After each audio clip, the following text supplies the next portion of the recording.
Jastremski and Sal Licata are here for more Knicks talk. The first two times these teams met, the Knicks were shorthanded. They kind of had an excuse, guys. JJ, how concerning is it that they weren't able to get this done as a healthy team?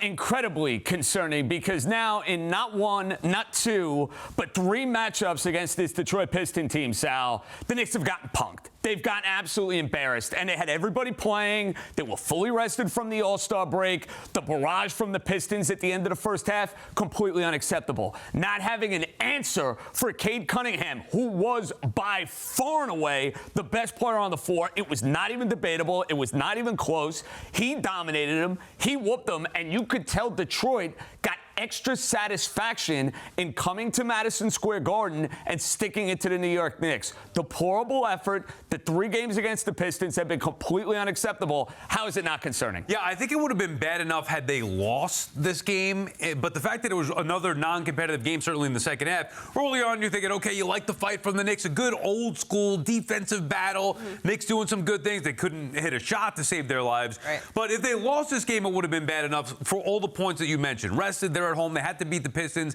and then they get smoked as the game goes on in the second half. So very, very discouraging from a team that was put together to win a championship and was looked at as the East being the Knicks to lose. The Pistons have punked them all year long. And now the Knicks get swept in the regular season series. The Pistons also won 3 of 4 against the Knicks last year, and they were able to turn it around in the playoffs. Sal, are you confident that this year's team can do the same? I'm not. I'm not ready to put the fork in the Knicks just yet, because I still think they have some they can match the Pistons defensively for at least a certain point. They have to hit their shots. I mean, I know it's a make or miss league and all that stuff. My bigger issue, as opposed to Cunningham being the best player on the floor, which he is, the Knicks just aren't good enough shooting the basketball consistently. Pistons are tough. They're more physical. Karl-Anthony Towns is soft. All those different things. But could I see a scenario in a short series where the Knicks hit some threes and everything changes? I can. So I'm not ready to just say they can't beat Detroit, because they haven't yet. And we have the lesson of last year against the Boston Celtics, which everyone is going to point to, because Boston